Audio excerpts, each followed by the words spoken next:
السلام علیکم، میں ہوں آپ کا میزبان ملک سجاد۔ تو آج ہم آپ کو بتائیں گے کہ ترکش جو ریزیڈنس کارڈ ہیں یہ ریجیکٹ کیوں ہو رہے ہیں۔ ریجیکٹ ہونے سے روک تو نہیں سکتے کیونکہ وہ ان کی گورنمنٹ کی پالیسی ہے کہ اس سال انہوں نے جو کافی سارے ریجیکٹ کرنے ہیں، جو کارڈز ہیں وہ ریجیکٹ کرنے ہیں کہ جو بی کلاس کنٹریز ہیں، ہمارا ملک بھی بی کلاس کنٹری میں آتا ہے، تو جو ان کا پروسیس ہے۔ لیکن آپ اپنی طرف سے کوشش پوری کریں، ڈاکومنٹیشن جو ہے کمپلیٹ اچھی طریقے سے کریں اور وقت سے پہلے کریں۔ تو جو ڈاکومنٹس جو اپنا ریزیڈنس کارڈ جو ہے وہ ریجیکٹ ہونے کی وجوہات میں سے ایک یہ بھی وجوہات شامل ہیں، 1 2 3، کہ جو انشورنس کا پیپر ہے وہ آپ جو اسٹیمپ لگی ہے وہ جمع کروائیں، پلس جو آپ کا گھر کا ایڈریس ہے وہ جب رینیو کروائیں تو آپ کو بھی 1 سال تو کم از کم ہو گیا ہوگا یہاں پر رہتے ہوئے، تو آپ جو وہ ریزیڈنس کارڈ ہے اس کے لیے آپ جو ہے گھر کا ایڈریس جو ہے وہ جو اپنے محلے میں اپنے جس کا نفوذ ہے کہ ادارہ ان کا جو ترکے یا جو بھی فارن جہاں جہاں بھی رہتے ہیں ان کا ہر بندے کا ایک ایڈریس ہوتا ہے،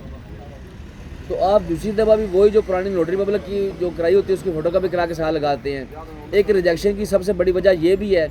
آپ اپنا جو ہے اپنا جو کارڈ ہے یا اپنا ایڈریس جو ہے وہ نفوذ کے ادارے میں اپنا ایڈریس لکھوائیں جا کے کہ میں اس جگہ پہ رہ رہا ہوں۔ آپ نوٹری پبلک کرا کے بھیجتے ہیں، پہلے سال گورنمنٹ ایکسیپٹ کر لیتی ہے کہ یہ بندہ اس ایڈریس پہ رہ رہا ہے، لیکن اگلے سال ان کے سسٹم میں شو نہیں ہوتا کہ یہ بندہ کہاں پر رہ رہا ہے، تو اس وجہ سے وہ کہتے ہیں کہ یہ ہمارے سسٹم میں شو ہی نہیں ہو رہا۔ گوش ادارہ جو ہے وہ ایک علیحدہ محکمہ ہے اور نفوذ جو ہے وہ پورے ترکی کا سسٹم ہے، جس میں ترکے ہوں، جو بھی فارن رہتے ہوں یا پاکستانی جو کوئی سٹیزن ہو، سب کا ایڈریس اس سسٹم میں ہونا چاہیے۔ اس سسٹم میں جس کا ایڈریس نہ نکلے اس کا بینک اکاؤنٹ نہیں کھلتا، گاڑی نہیں لے سکتا، گھر نہیں، کوئی کام اس کا کوئی خاص نہیں ہو سکتا۔ تو اس وجہ سے ناظرین آپ جو ہیں وہ ضرور کروائیں اور اس پیپر کو اپنے جو ہے متعلقہ اپنے محلے کا کونسلر ہے اس کے پاس آ کے جمع کروائیں۔ تو جب آپ جمع کروائیں گے وہ جب چاہیں آپ اس سے اپنے ایڈریس کا پیپر لے سکتے ہیں۔ اس کی فیس جو ہے وہ تقریباً 7 لیرے ہے،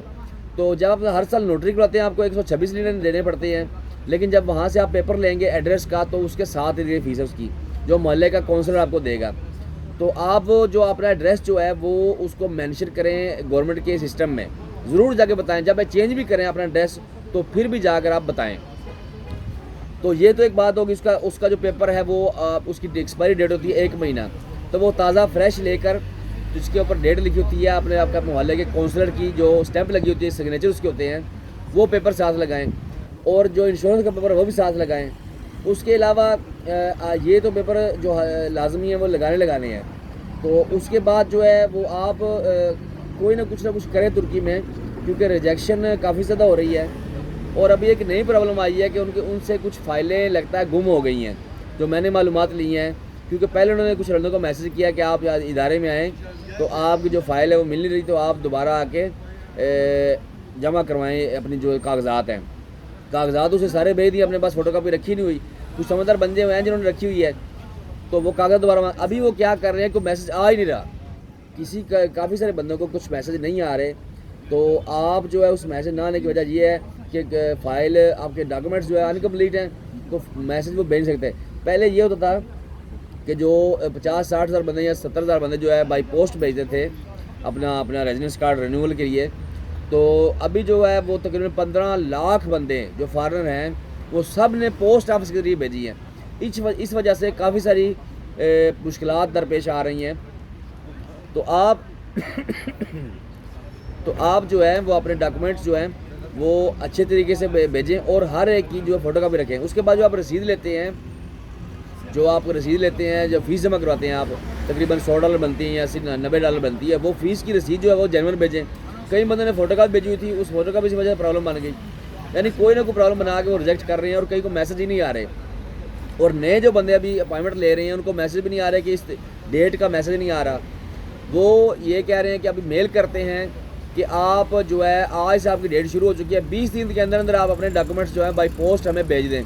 بندے آخری دن کا انتظار کرتے رہتے ہیں، اس میں پرابلم آ جاتی ہے کہ پوسٹ مثال کے طور پر آپ اگر جمعے کے دن آپ کا آخری دن ہے، آپ نے یہ پوسٹ کر دی ہے تو سیٹرڈے سنڈے آ گیا ہے، تو پھر بھی پرابلم بن سکتی ہے کہ آپ نے آخری دن پوسٹ کیا ہے تو ان کو تو ملے گا جا کے منڈے کو،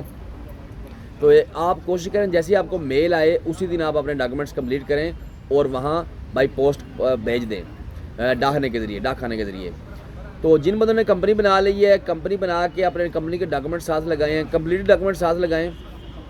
اور ان پہ جو ایک اسٹیمپ ہوتی ہے وہ بھی ساتھ ہو, تو ان کے چانسز کافی زیادہ ہیں کہ ان کو پہلی دفعہ جو ہے نا وہ ریزیڈنس کارڈ 1 سال کا اور مل جائے گا. کمپنی بنائی انہوں نے, یہاں کسی یونیورسٹی میں داخلہ لے لی ہے یا جو بھی کیا, یہاں پراپرٹی کو خرید لی ہے. تو کافی سارے دوست ہیں, میں نے ان کو کہا ہے کہ آؤٹ آف سٹی جو ہے وہ زمین مل جاتی ہے 50-60 ہزار لیرے میں, 70 ہزار لیرے میں, یہاں جو ہے لیکن وہ کسی کام کی نہیں ہوتی, لیکن یہ ہوتا ہے کہ رجسٹری اس کی مل جاتی ہے جس وجہ سے آپ کا جو ریزیڈنس کارڈ ہے وہ مل سکتا ہے. تو یہ چیزیں ہیں جو جن کی احتیاط کرنی ہے. تو کچھ بندے کہتے ہیں کہ ہم جو ڈاکومنٹس ہیں وہ سنبھال کے رکھتے ہیں, گورنمنٹ کے پاس سسٹم ہے تو وہ 1 منٹ میں ایک بٹن دبائیں گے تو نکل آئیں گے. تو میرے بھائی وہ گزارش ہے کہ جب آپ کے ڈاکومنٹس جو ہیں, گورنمنٹ تو بہانہ ڈھونڈ رہی ہے اس کو ریجیکٹ کرنے کی, تو آپ جو ہے وہ اپنے ڈاکومنٹس خود سنبھال کے رکھیں. گورنمنٹ کو جب آپ کو کرائم کرتے ہیں تو پھر آپ کے بارے میں ساری انفارمیشن ڈھونڈنی شروع کر دیتے ہیں. تو ابھی 15 لاکھ بندے ہیں, تو 15 لاکھ کے بندے وہ ڈاکومنٹ سنبھال کے رکھے ہوتے ہیں انہوں نے, لیکن آپ اپنے ڈاکومنٹس خود سنبھالیں.